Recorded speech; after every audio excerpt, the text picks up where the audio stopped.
Hello again, fans. Sorry for that interruption.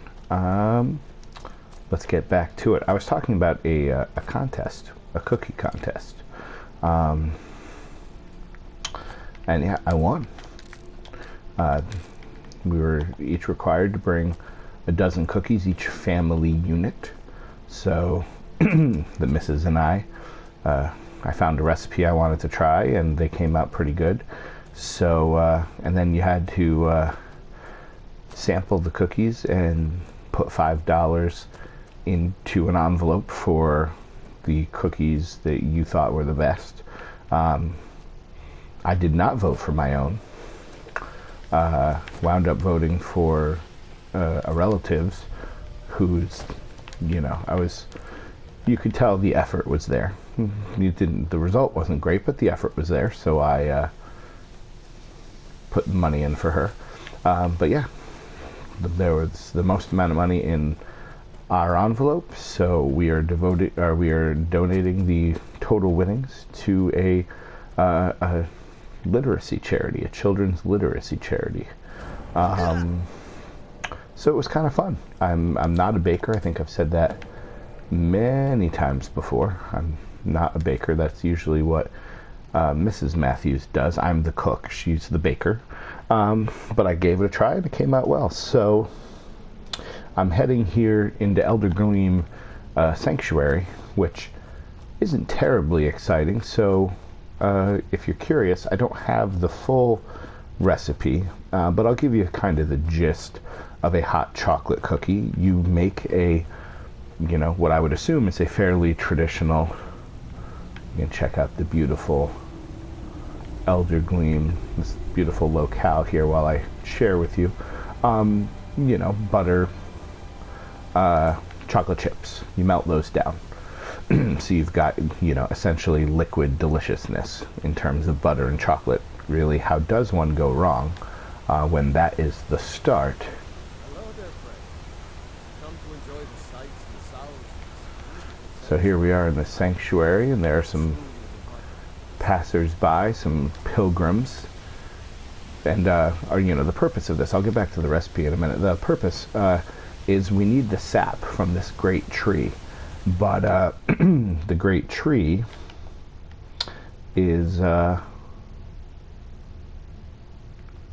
great tree has, the roots have grown in the way, and we need this weapon here, Nettlebane.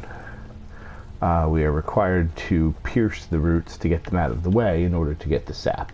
So, obviously, I think we can tell, this is going to go horribly, horribly wrong. So you have butter and chocolate melted. Always a good start.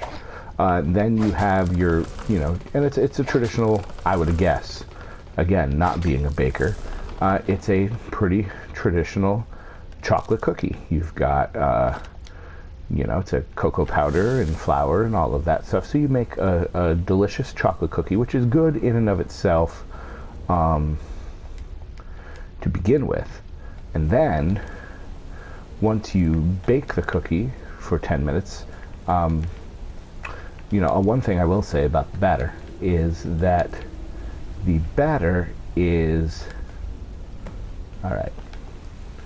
Now we need to hide because we have pissed off those who live in this area. And I'm not talking about the pilgrims.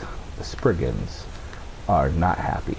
And so they are going to take it out on the poor pilgrims. And Lince Dorado would normally try to save the pilgrims, but let's face it, there's pretty much nothing I can do. So it is in my best interest, sad as it is, to just get out of here. Not even going to bother trying to fight the Spriggans. They can be mad. We're just going to go. Alright, so you have the batter, this cookie batter. It is a soft batter. What I mean by that is it will not hold a scoop formation very easily right away. because there's no sugar. You don't add additional sugar. The sugar comes from the melted chocolate. So you've got to refrigerate the batter once you make it. And a lot of people do this anyways. Again, I'm not a baker. Maybe this is standard practice across the board. But you refrigerate the batter for a couple of hours to kind of harden it.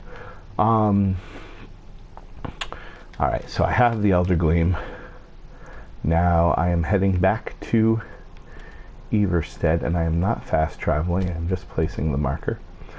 So you've got this batter that you've cooled. You bake it 325 for about 10 minutes. So it's not fully done yet. It's still a little ooey gooey, which I think most people would say is not a bad thing when it comes to cookies.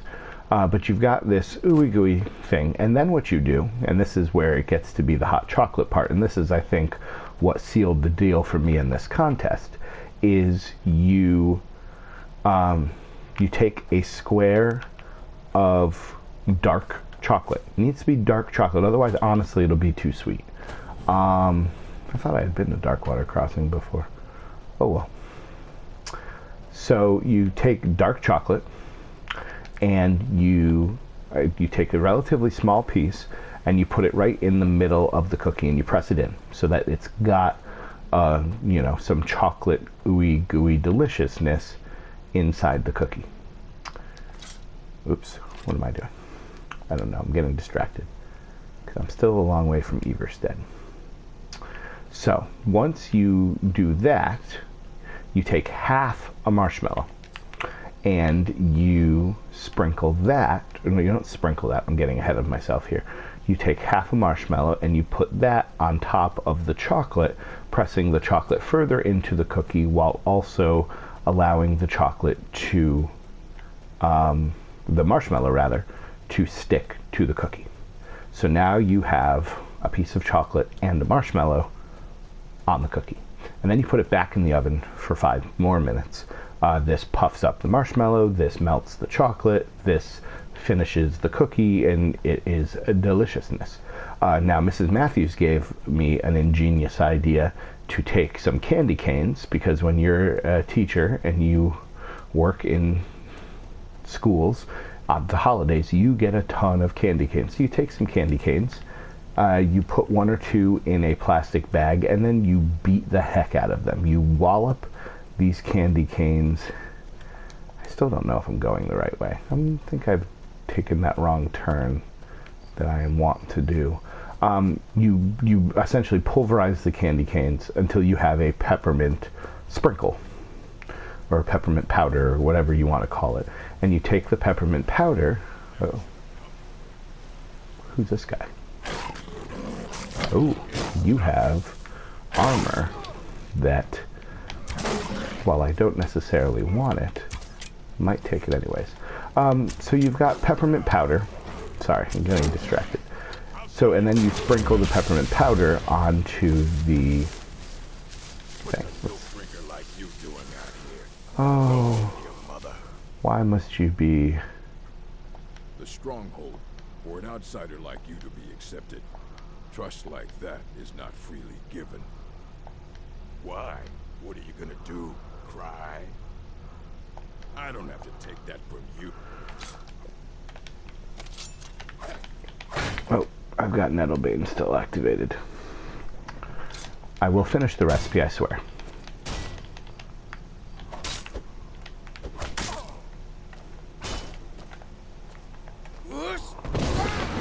Alright, so you take the peppermint powder and you sprinkle it on. Now the problem I ran into pretty much right away was that unless you sprinkle the powder on right away, and even then, it's not going to stick to the marshmallow.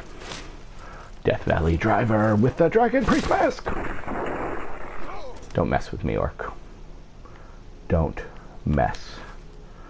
I'll take all of your stuff, your helmet, all of your things, and I'll leave you here by a cat.